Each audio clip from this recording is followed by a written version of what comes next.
안녕하세요. 어느덧 이른이라는 나이가 된 여자입니다.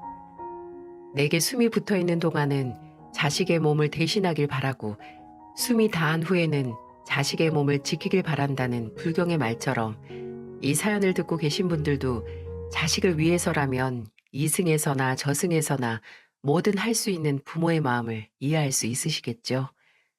세상을 살다 보니 시간이 갈수록 자라는 자식을 보면서 어떻게 살까 하는 걱정이 줄어들기보단 오히려 느는 게 부모 마음이라는 걸 알겠더군요. 하지만 또 그런 걱정 덕분에 나이가 들어 기력이 쇠하고 사람이 둔하고 느려져도 자식과 관련된 일이라면 청춘을 되찾은 것처럼 정신이 또렷해지곤 합니다. 그리고 그 또렷해진 정신으로 이번에 마흔이 다 된 아들놈을 지킬 수 있기도 했고요. 저와 제 남편 사이에는 아들 한 명이 있습니다. 어려서부터 방 안에서 공부하는 것보다는 나가서 노는 걸 좋아하는 평범한 남자아이였죠. 근데 그 성정이 커서도 똑같이 자라 힘들게 대학 졸업장 따서 회사에 취직한 후에도 영 실내에서 일을 하는 걸 답답해 하더군요. 나이 서른에 3년 다닌 회사를 때려치우고 이리저리 방황하다가 곧 화물차 운전사로 자리를 잡더군요.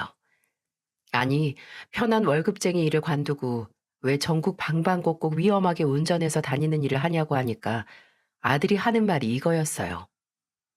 그냥 제 팔자가 그런가 봐요. 역마살인지 뭔지 한 곳에 뿌리 내린다고 생각하면 속이 답답해져요.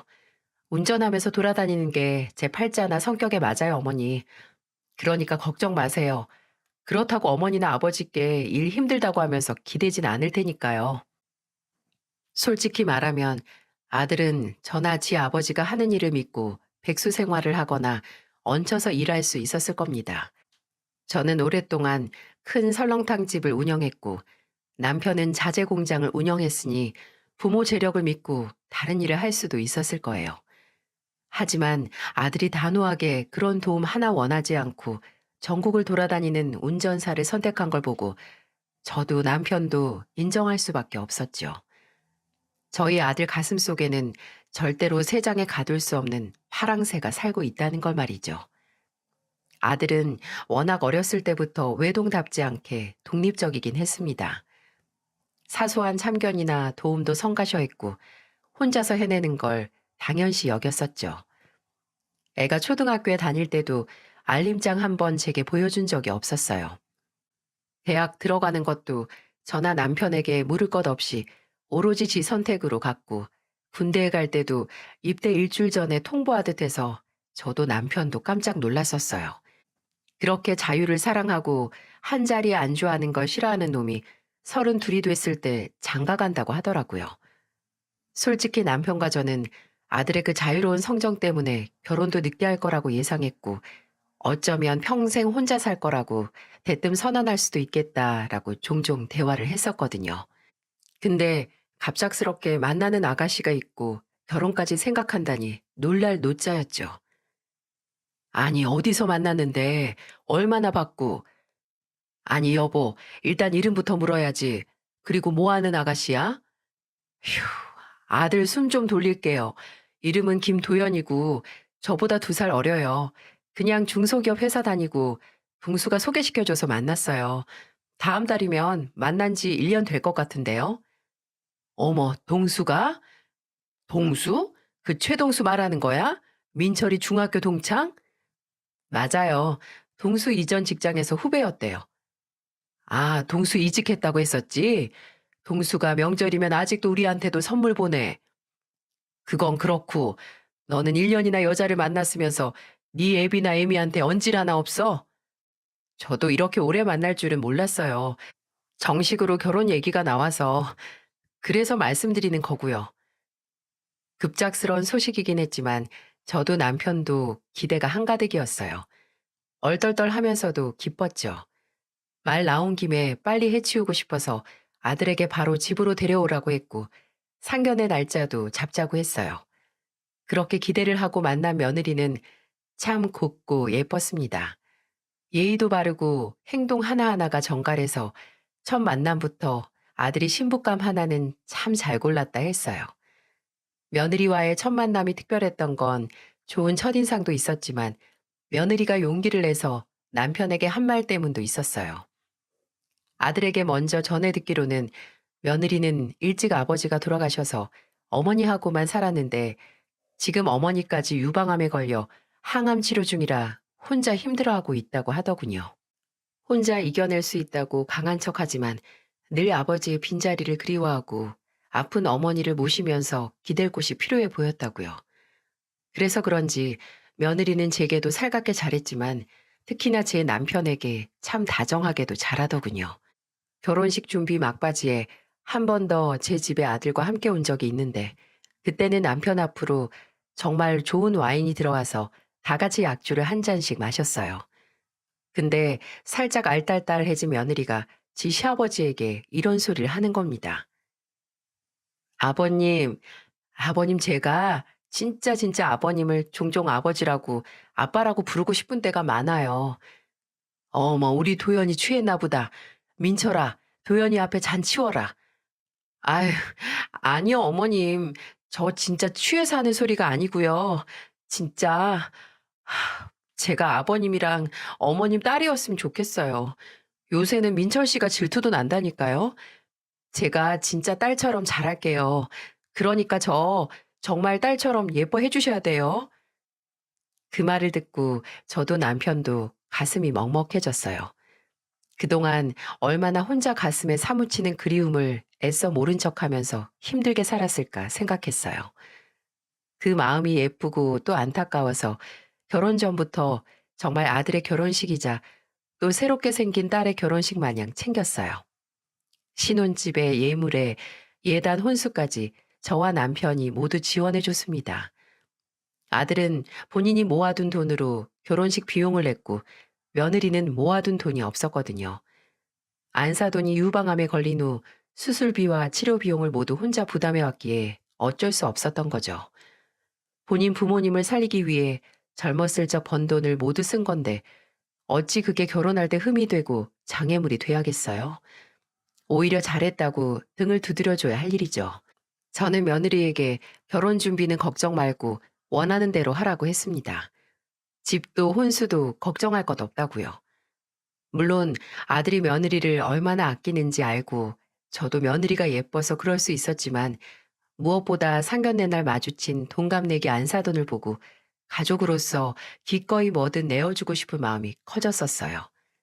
사부인은 그때 유방암 수술이 끝나고 항암 치료를 받던 중이었는데 외동딸의 중요한 자리라고 곱게 가발까지 쓰시고 나오셨더라고요. 사람이 딱 보기에도 수수하고 검소한데 인간적인가 동시에 참 기쁨이 넘쳐서 사돈 사이는 물론 친구가 되고 싶더라고요. 사부인은 어색한지 연신 가발을 고쳐 쓰고 매만지면서 어렵게 이런 말을 꺼냈습니다. 우리 도연이가 사회생활 하기도 전부터 혼자니 엄마 챙기느라고 정말 고생 많이 했어요. 정말 어디 내놔도 부끄러울 것 없고 자랑스러운 딸인데 제가 늘 걸림돌이 된 것 같아서 마음이 안 좋았네요. 그래도 이렇게 새로운 가족을 만나서 환영받는 모습을 보니 안도가 됩니다. 우리 도연이 며느리로서 가족으로서 예쁘게 봐주셔서 정말로 감사합니다. 부모로서 자식에게 짐이 된다는 게 그 생각이 얼마나 죄책감이 들고 괴로울까요? 혹시나 딸의 결혼에도 누가 될까 조마조마해 보이는 사부인을 보면서 같은 부모로서 엄마로서 그 걱정을 덜어주고 싶다는 결심을 했네요.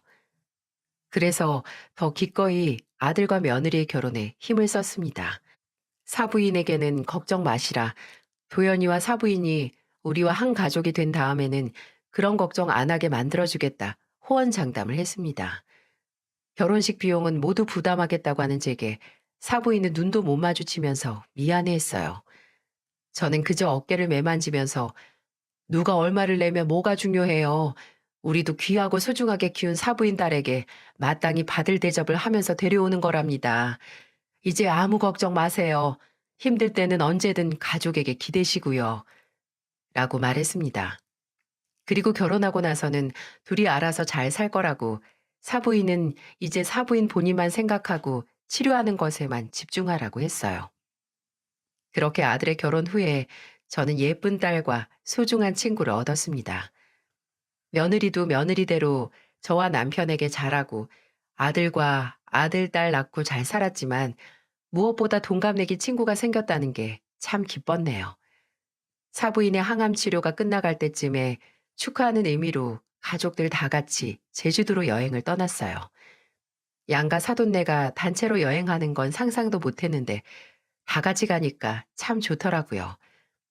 남편은 아들네와 리조트에서 쉴 때 저와 사부인은 차를 렌트해서 여기저기 드라이브를 갔어요. 사부인이 여행 전에 바닷바람 맞으면서 온종일 달리는 게 꿈이라고 했었거든요. 드라이브를 하다가 엉덩이가 베기고 몸이 쑤시면 잠깐 서서 아무 곳이나 들어가 커피를 마시고 수다도 떨었고요. 그리고 다시 바닷바람으로 코를 청소하듯이 달리다가 배가 고프면 또 서서 식당을 찾아 들어가 배를 채웠고요. 여자에게는 다른 여자와의 연대가 필요하다는 건 시대를 초월하는 진리인 것 같습니다. 제 나이쯤 되면 친했던 친구들이나 모임은 다 저들 인생 사느라 뿔뿔이 흩어져서 1년에 얼굴 한번 볼까 말까 싶은데 사부인을 만난 이후로 아주 단단한 공감대를 만들 수 있는 수다 친구가 생겼어요. 아들의 결혼 생활 7년 동안 변화는 많았지만 모두 좋은 변화들 뿐이었네요. 아들도 운송일을 늘렸고 또 며느리는 둘째 손주를 낳고 다니던 회사를 그만두고 전업주부가 됐습니다. 사부인은 완전히 완치 판정을 받아서 지겨운 항암치료에서 졸업을 했고요. 정말 이대로 살면 훗날 한없이 기분 좋게 떠날 수 있을 정도로 행복한 일상이었죠. 이대로만 살면 이 생에 미련이 없을 정도였어요. 하지만 제가 너무 많은 걸 바란 걸까요? 그냥 이대로만 살고 싶은 염원에 하늘이 괘씸하다고 노한 걸까요? 아들이 결혼을 해서 가정을 꾸린 지 8년 만에 저희 가족에게는 상상도 하고 싶지 않은 불행이 찾아오고야 말았습니다. 오랜만에 설렁탕 집에 나갔던 날 일하다가 전화 한 통을 받았어요. 바로 며느리였어요. 며느리는 떨리는 목소리로 애써 큰 돌을 삼키는 사람처럼 제게 설명을 하더군요. 아직도 그 떨림이 기억이 납니다. 어머니, 지금 민철 씨가 사고를 당했다고 병원에서 연락이 왔어요. 민철 씨가 지금 의식이 없대요. 그 뒤로부터는 솔직히 아직도 기억이 드문드문만 나네요. 식당에서 하고 있던 앞치마 그대로 택시를 타고 며느리가 말한 병원으로 달려갔어요. 그리고 택시 안에서 남편에게 전화를 하고 병원에 도착했을 때 아들은 이미 수술실에 들어간 후였죠.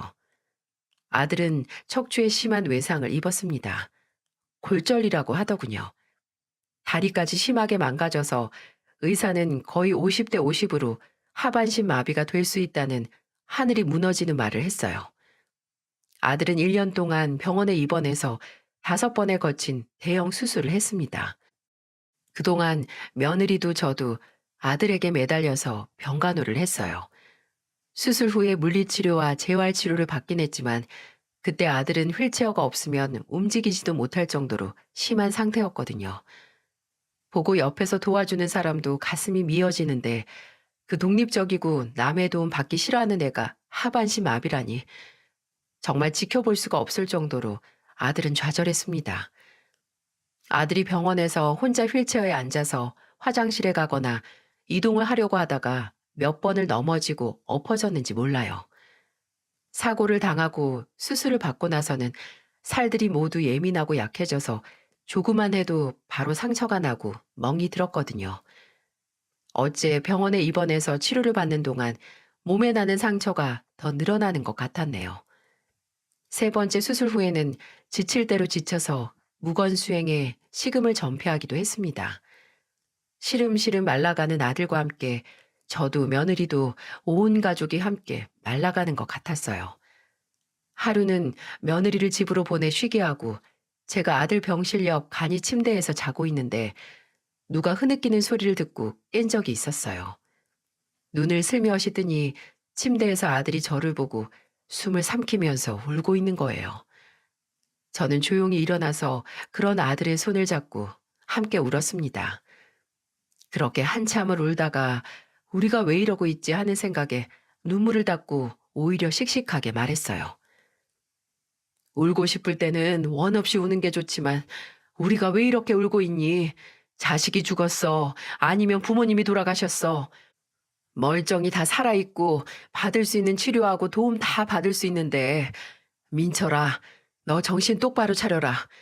어린 정인이랑 희민이도 매일 아빠 만날 날만 보면서 살고 있는데 네가 이렇게 약해지면 쓰니?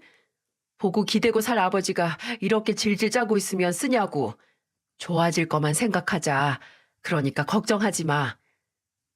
아들은 그 후로 2번의 수술을 더 받고 퇴원을 할 수 있었습니다.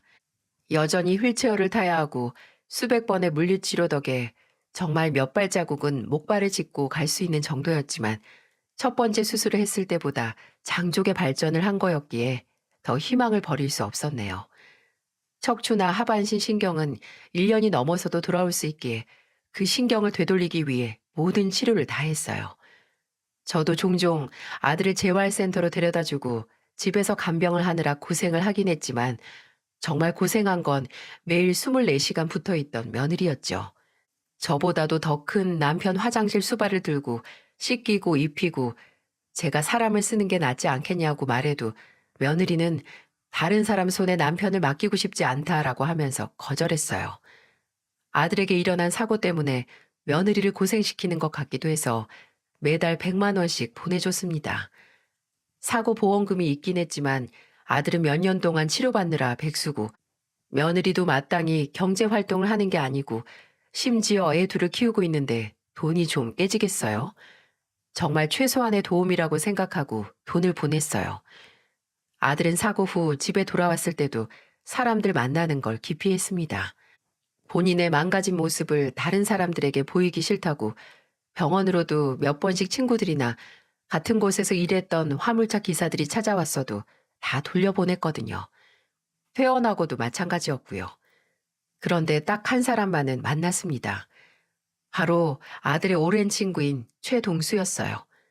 아들에게 며느리를 소개시켜준 인물이기도 한 동수는 아들과 중학교 시절부터 친구였습니다. 동수는 아들이 사고를 당했을 때도 한 걸음에 달려와 주기도 했고 일주일에 3일은 퇴근 후 병원에 와서 아들을 씻길 때 도움을 주기도 했어요. 아들은 그런 동수에게만은 사고 후에도 마음을 닫지 않았어요. 동수는 아들뿐만이 아니라 저와 남편도 챙겼습니다. 하루는 연락도 없이 장어와 사골 선물 세트를 들고 찾아왔더라고요. 그리고 놀란 저를 마주 안아주면서 민철이만큼 고생한 게 어머니인 거 다 안다. 그래도 끝까지 희망을 버리지 마시라고 하더군요. 그리고 울기까지 했습니다. 민철이의 친구로서 큰 도움을 못 주는 것 같다고 너무 미안하다고 하면서 말이죠. 그 마음이 너무 예쁘고 대견해서 저도 손을 잡고 함께 울었습니다. 근데 그 마음이 정말 친구로서 안타까운 마음뿐만이 아니라 정말 죄책감에서 나오는 눈물이었을 줄 누가 알았겠어요. 아들은 예전보다 말이 없어지고 쉽게 우울해했지만 그렇게 큰 사고를 당하고 세상에 회의적이게 되지 않을 사람이 얼마나 있겠어요? 그래도 퇴원 후에는 병원에서 갇혀 생활했던 시간보다 생기를 되찾긴 했습니다. 열심히 재활 치료도 받고 집에서도 틈틈이 재활 운동기구를 들여서 운동도 했어요. 집으로 스포츠 마사지사까지 불러서 어떻게 해서든 빨리 몸을 회복하려고 노력을 했어요. 제게도 또 애들과 며느리에게 미안해서라도 빨리 혼자서 생활할 수 있을 정도로 몸을 회복시키고 싶어 했죠. 근데 그랬던 아들이 어느 날부터 이상해졌습니다. 기억을 되짚어보면 아마 퇴원을 하고 1년 정도 지났을 때였을 거예요. 그때가 막 목발을 짚고 걷는 연습을 시도했을 때이기도 했어요. 몇 번을 실패해서 발목뼈에 금이 가기도 했지만 아들은 끝까지 포기하지 않았습니다. 그렇게 의지가 강했던 아들이 어느 날부터 무서운 말을 하기 시작했네요. 하루는 새벽에 자고 있는데 전화벨 소리를 듣고 소스라치게 놀라 일어났습니다. 아들의 사고 후로 갑자기 울리는 벨소리에 노이로제가 생길 지경이었거든요. 급하게 받으니 아들이었어요. 아들은 술을 먹은 건지 혀가 꼬여서 말을 하는 게 아니겠어요? 여보세요? 민철이 너 술 먹었니? 너 재활치료하면서 술 먹는 거 안 좋다고 했잖아. 하, 죄송해요. 어머니, 제가 너무 힘들어서 제가 속에 사무치는 일이 너무 많아서 한잔했어요. 어머니 죄송합니다. 그래, 너 속상한 거 안다. 잘 알지. 몸도 답답하고 매일 지긋지긋하게 재활치료해서 힘든 거 이 엄마가 너무 잘 알지, 민철아. 아니에요. 내 마음 아무도 몰라. 어머니도 모르고 아버지도 모르고 애엄마도 모르고 진짜 내가 불구된 다음에 나 사랑해주는 사람 한 명도 없어. 진짜 사라지고 싶어요. 가슴이 철렁 내려앉더군요. 사고가 나고 한 번도 극단적인 말을 한 적이 없는 녀석이 그 새벽에 전화를 해서 이런 소리를 하다니 무슨 사단이 날 것 같아서 손이 벌벌벌 떨리더군요. 아들이 전화를 끊자마자 다시 걸었지만 받지도 않았고 저는 침착하게 며느리에게 전화를 걸었어요. 며느리는 자다 깬 목소리로 전화를 받았고 저는 다짜고짜 이런 말을 했어요. 예, 도연아, 민철이 지금 어디 있니? 집에 있니? 네 옆에 있어? 네? 당연히 집에 있죠. 요새 제가 애들 방에서 자서 잠시만요. 그리고 휴대폰 너머로 발자국 소리와 문이 열리는 소리가 들렸어요. 그리고 이내 며느리가 한숨을 쉬면서 말을 했죠. 어머니, 이 사람 집에 있어요. 위험하게 또 혼자 거실에 나왔나 봐요. 목발도 있고 술 먹다가 잠들었나 본데 이 사람이 혹시 어머니께 전화 걸었어요? 그래, 전화 걸어서 사라지고 싶다느니 하는 소리를 하는데 걔 요즘 무슨 일 있니? 아, 요즘 하는 재활치료가 마음만큼 잘 안 돼서 예민해지긴 했어요. 근데 민철 씨가 성격이 급한 거지 센터에서는 평균보다 빠르게 나아지고 있다고 했는데. 도연아, 내가 심장이 떨려서 도무지 살 수가 없다. 민철이 얘 그러다가 무슨 일 내면 어쩌니? 걱정 마세요, 어머님. 술 먹어서 이런 말 저런 말 튀어나온 것 같고 또 저도 옆에 있잖아요. 제가 잘 달랠 테니까 너무 초조해하지 마세요. 지금은 혼자 마음 정리를 하고 생각할 시간이 필요한 것 같으니까 그럴 수 있게 거리를 두는 것도 필요한 것 같아요. 그맘때쯤 예민해지고 재활 때문에 힘들어한다는 며느리의 말을 믿었습니다. 그 후에도 아무 일 없었던 것처럼 시간이 흐르다가 종종 또 술을 먹은 아들이 택시를 잡아 집까지 찾아오기도 했고 살기 너무 힘들다는 문자를 남기고 연락이 두절되기도 했어요. 아들은 정말로 예민하고 히스테리를 부리기도 했네요. 아들이 집에 왔을 때 거실에 있는 꽃을 보고 웬 꽃이냐고 물어서 네 친구 동수가 보냈다고 말하니 어디서 수가 틀린 건지 그 꽃을 그대로 잡아채서 쓰레기통에 버리기까지 했어요. 그 정도로 예측할 수 없고 예민한 아들의 모습에 그동안 힘들다는 소리 한 번도 안 한 며느리도 아들 옆에 있는 게 너무 힘들다고 지친다고 하기까지 하더군요.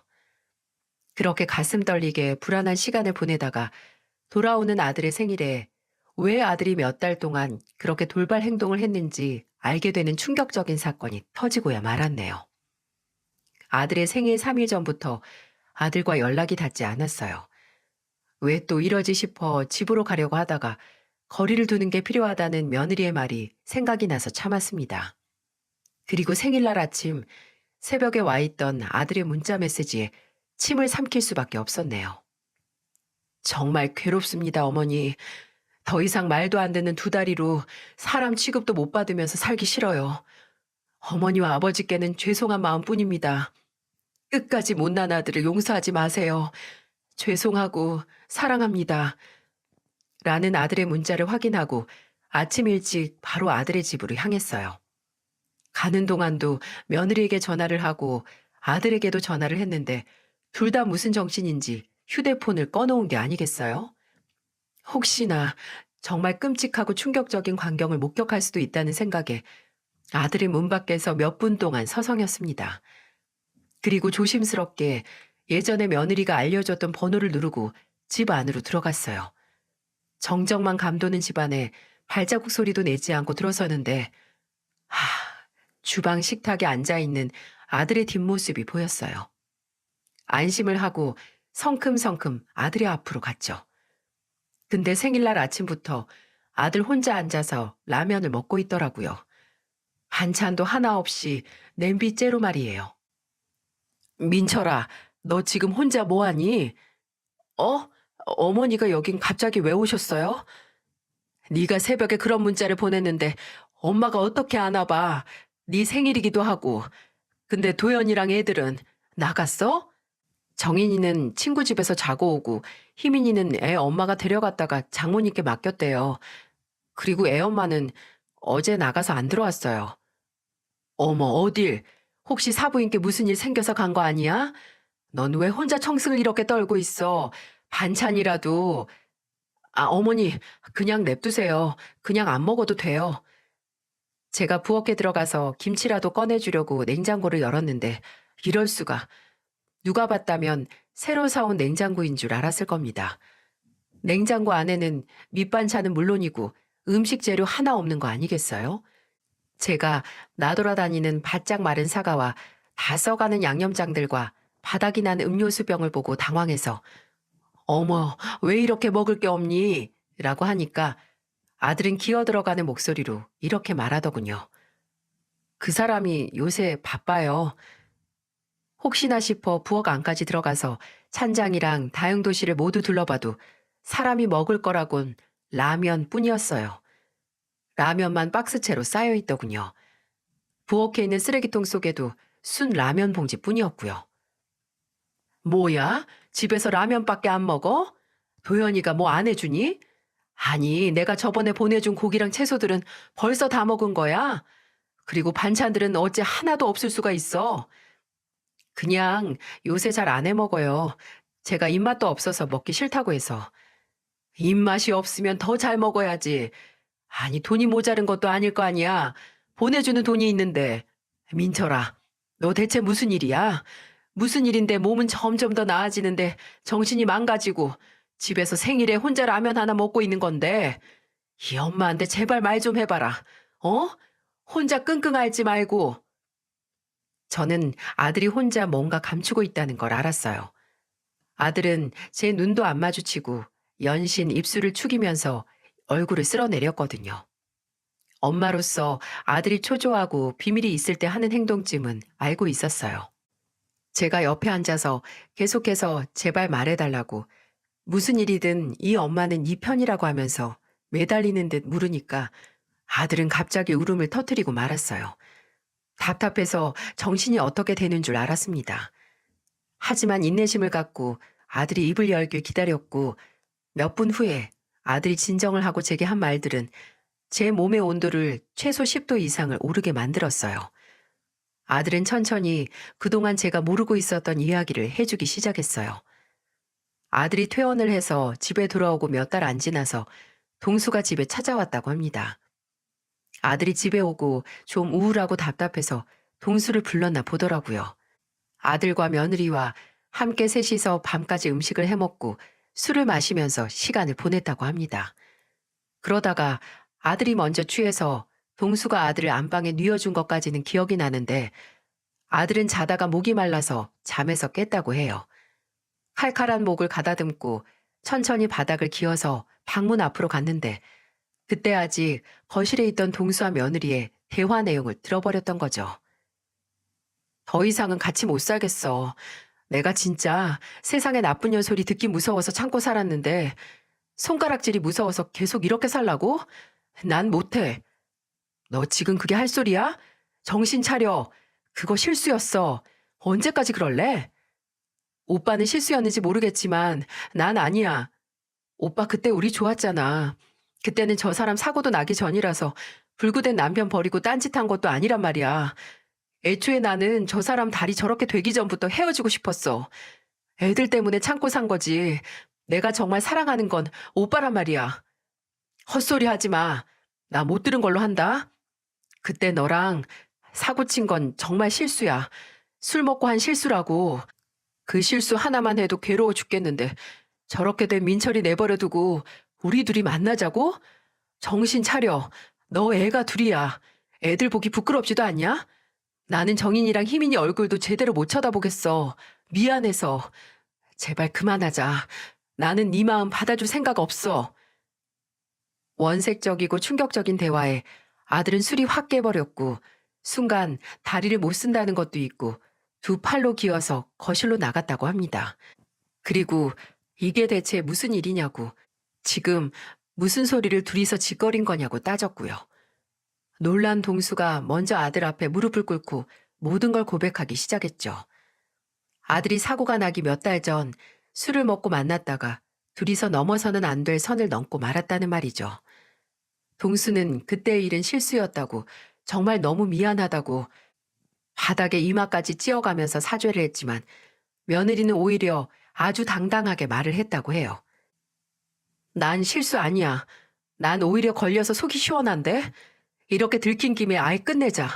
나 이혼하고 싶어. 언제 나아질지 모르는 당신 다리만 믿고 수발들기 지친다고. 나를 이 지옥에서 구해줄 건 동수 오빠뿐인데 오빠가 내 손 안 잡아준다면 나도 잃을 거 없어. 여보, 아니 민철 씨, 나랑 이혼해줘. 나 놔주면 내가 정말 한 푼도 안 바라고 애들도 다 놓고 갈게. 제발 나 좀 놔줘. 평생 당신 손발대서 고생만 하다가 늙기 싫어. 나 아직 40도 안 됐어. 이제 30대라고. 언제까지 이렇게 집에 있는 병자 걱정만 하면서 아무 일도 못하고 살게 할 건데. 동수가 며느리를 말렸지만 며느리는 끝도 없이 폭주해버렸고 아들은 그런 며느리를 보면서 충격과 함께 아물지 않는 상처를 받았어요.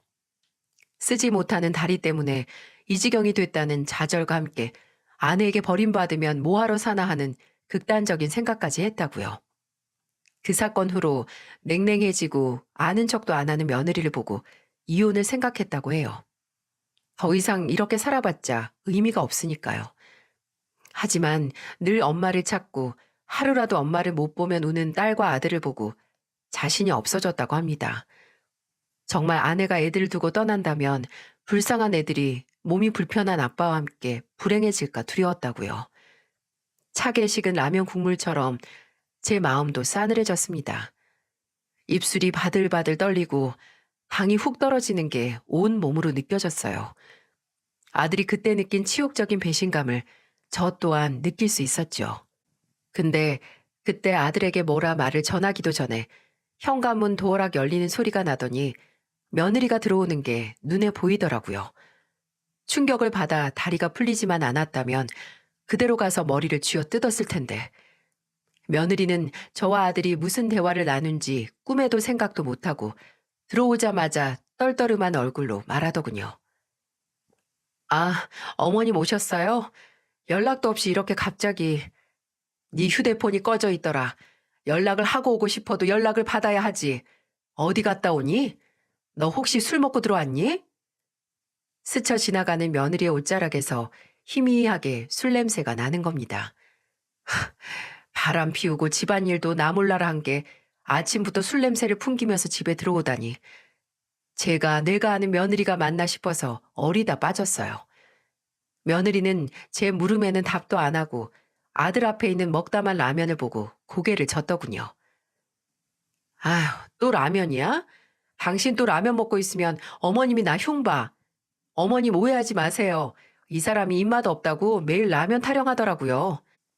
라면에 신물이 나도 먹을 거 하나 없는 집구석에 먹을 게 하나도 없는데 라면이라도 먹어야지. 도연이 너 잠깐 여기 와서 앉아봐라. 내가 할 얘기가 있어서 그래. 왜요? 저 설거지도 해야 하고 빨래한 다음에 친정 가서 희민이도 데려와야 해서 바빠요. 이 사람 밥도 해줘야 하니까 장도 봐야 하고요. 나중에 하시면 안 돼요? 너 말 한 번 잘했다. 이제 와서 장 봐와서 밥을 한다고? 계속 손 놓고 있다가 이제 와서? 너 대체 무슨 정신으로 그런 짓을 저지른 거야? 제가 뭘 했다고 그러세요? 이 사람한테 무슨 얘기를 들으셨길래요? 여보, 당신 무슨 말 했어?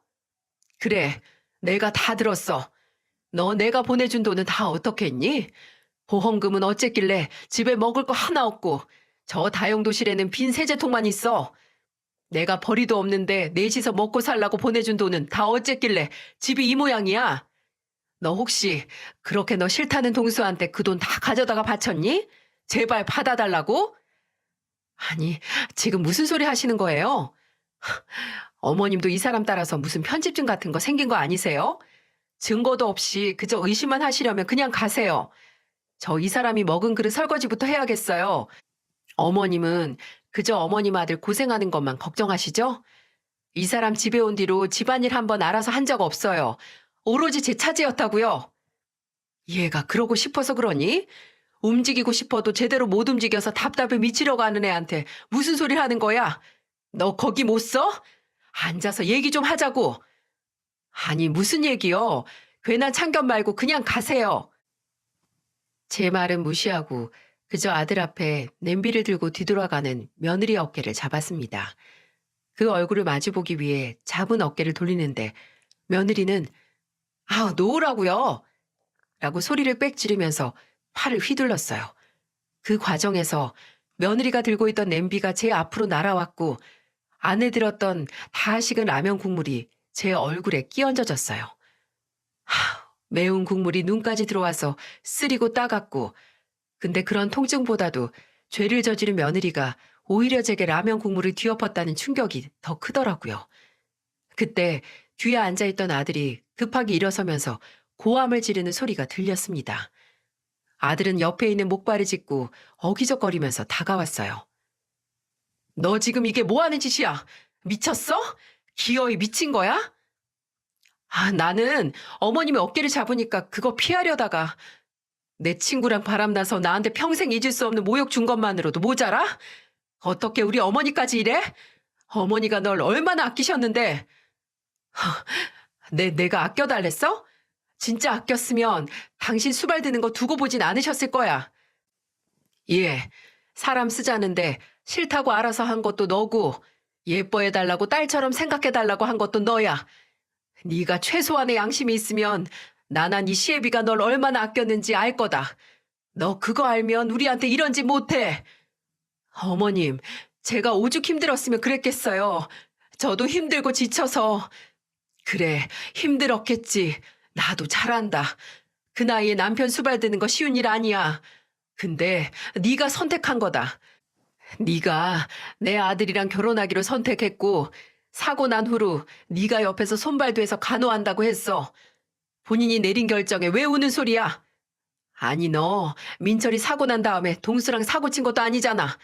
사고 나기 전부터 이미 음흉한 속 숨기고 있다가 이제 수발드는 것도 질리고 힘드니까 이제 와서 헤어진다고? 네가 그러고도 사람이니? 네, 이제 와서 헤어지고 싶은데 저 사람이 안 놔주네요, 어머님. 저 없으면 못 살겠대요. 하기야, 혼자 화장실 가는 것도 씻는 것도 못하는데 애들은 어떻게 보겠어요? 저 사람이나 어머니나 지금 저한테 큰 소리칠 입장 아니에요. 저 없으면 저 사람 옆에서 살 여자가 어디 있겠어요? 착각하지 마. 너 같은 거 언제든 어디서든 대체할 수 있어. 그래, 너 원하는 대로 이혼하자. 갈라서자고. 너 자유롭게 해줄 테니까 이 집에서 그 몸뚱아리 하나만 챙기고 나가서 잘 살아봐. 너 같은 거한테는 나도 우리 가족도 다 과분해. 그렇게 원하는 가족을 만들어줘도 지복 지가 걷어차는 애한테 차고 넘치는 복이지. 어디 그렇게 원했던 것처럼 나가서 혼자 잘 살아봐. 그렇게 말하면 누가 무서워서 벌벌 떨면서 빌 것 같아? 어머님 들으셨죠? 이 사람이 먼저 이혼하자고 한 거예요. 제가 아니라. 어머님 아들 이제 혼자서 낑낑거리며 살겠네요. 그쵸? 혼자서 낑낑거리면서 사는 건 너지.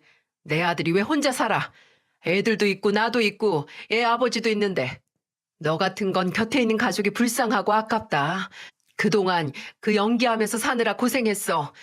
민철이 말대로 자유롭게 잘 살아라. 원 없이. 얼굴이 빨개져서 어버버하는 며느리를 그대로 집에서 내쫓았어요. 혼자가 되는 걸 두려워한 아들은 끝내 이혼을 결심할 수 있었답니다. 눈앞에서 애미가 라면 국물을 뒤집어 쓴 걸 보고 더 이상 참을 수 없던 거겠죠. 남편은 아들을 데리고 이혼 전문 변호사를 알아봤고 저는 그저 이혼만으로 참을 수 없어서 다음날 바로 사부인을 찾아갔어요. 며느리는 집을 나가서 친정에는 가지 않았는지 사부인은 둘째 손주와 함께 세상 아무것도 모르고 있더라고요.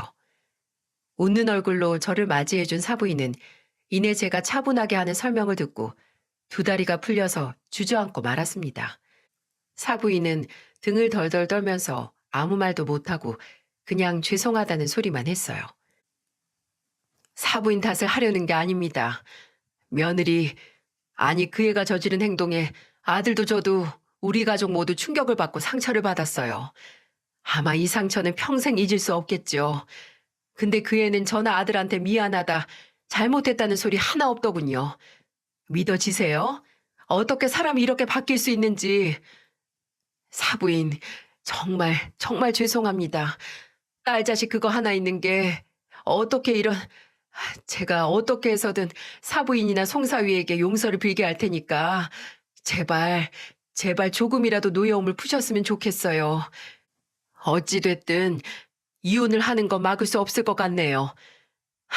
정말 이렇게 끝이 날 인연이라고 상상도 못했는데 유감스럽습니다. 사부인의 집에서 둘째 손주를 데리고 집에 오고 일주일 뒤에 놀랍게도 며느리가 찾아왔더군요. 그 당시 아들을 손주들과 혼자 둘 수 없어서 다 저희 집에 있었거든요. 근데 연락도 없이 찾아온 며느리의 꼴이 가관이었습니다. 모자를 쓰고 집에 들어온 며느리는 집에 들어오게 하자마자 모자를 벗었는데 머리가 거의 삭발이 되다시피 짧게 잘려있는 게 아니겠어요? 며느리는 그 꼴로 울면서 저와 아들에게 미안하다, 정말 잘못했다고 용서를 구하더군요. 용서를 못 받아도 할 말이 없어요. 정말 사람으로서 못할 짓 했어요. 죄송해요. 당신한테도 정말 미안해. 내가 너무 힘들어서 실수했어. 미안해. 정말 모두에게 다 죄송합니다. 딱 보기에도 누구의 말을 듣고 용서를 빌러온 줄 알겠더라고요. 사부인이 힘을 쓰신 거죠. 딸의 머리를 빡빡 밀고 가서 용서를 받든 말든 일단 빌라고 보낸 겁니다. 노력이 가상하긴 했지만 저도 아들도 그렇게 비는 며느리 앞에서 한마디도 하지 않았어요. 그저 뭘 잘했다고 서럽게 우는 며느리를 한참을 보다가 그대로 내보냈어요. 그리고 이혼 소송을 시작했죠. 이혼 소송 과정 중에 아들은 며느리가 놓고 간 노트북에서 구질구질하고 어마어마한 사실을 알아냈는데요. 며느리는 동수에게 버림받고 다른 사람을 찾아다녔나 보더라고요. 인터넷에서 친목 모임을 만들어서 그곳에서까지 다른 남자들과 실제로 만남을 했던 채팅 내역을 발견했어요. 물론 그것도 이혼 시 외도 증거 자료로 변호사에게 건넸고요. 근데 분이 안 풀리는 겁니다. 아들은 단독 양육권과 그년을 돈 한 푼 없이 맨몸으로 집에서 쫓아내고 이혼이 마무리가 된다고 했지만 저는 그년이 이혼 후에 마치 기다렸다는 듯이 또 그렇게 나돌아다니는 꼴을 두고 볼 수 없었네요. 그래서 아들에게 말했어요.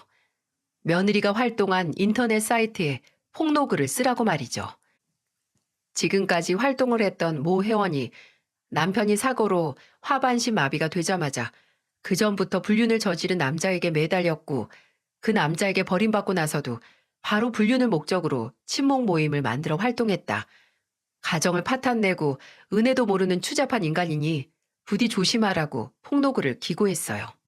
글을 올리자마자 순식간에 댓글이 달리더라고요. 며느리가 활동하던 닉네임이나 실명을 거론하지 않았지만 부분적으로 잘라 올린 불륜 대화 내용을 보고 신기하게도 다른 회원들이 단박에 며느리라고 추측을 하는 게 아니겠어요? 그 폭로글을 기고하고 며칠 후 며느리로부터 아들에게 몇 번 연락이 왔다고 합니다. 명예훼손으로 고소한다고 난리를 쳐대서 아들은 그러라고 했대요. 본인도 위자료 준비할 테니 너도 이혼할 때 나한테 줄 위자료 준비하라고 했다고요. 아들은 그 잔악무도한 년과 이혼을 했습니다. 며느리와 아들이 원하던 대로 애들의 양육권은 아들에게 갔고 며느리는 정말 몸 하나 딸랑 들고 나가는 격이 됐어요. 오히려 아들에게 위자료를 토해내야 했죠. 또 아들은 동수에게도 상간남 소송을 할까 고민을 했습니다. 그러다가 이내 안 하겠다고 결론을 내렸더라고요. 제가 친한 친구인 만큼 마음이 약해졌나 했는데 아들은 이미 친구들 사이에서도 소문이 돌아서 진짜 외톨이가 됐다고 그거면 족하다고 하더군요. 시원하다고 잘 살 거라고 떵떵거리던 그녀는 이혼하고 반년도 지나지 않아 아들에게 먼저 연락을 해왔네요. 아들은 이혼 후에 아예 집을 팔고 저희 집에 들어와 애들과 함께 살고 있는데 종종 전화를 받고 화를 내고 짜증을 내면서 바로 전화를 끊는 아들을 볼 수 있었어요. 모두 그년에게서 온 전화였네요. 양육비 한 푼 내지 않는 게 꼴의 애미라고 애들을 보여달라고 빌었답니다. 보고 싶으면 정당하게 밀린 양육비 내라고 했더니 일하는 게 없어서 돈이 없다고 울었다고 해요.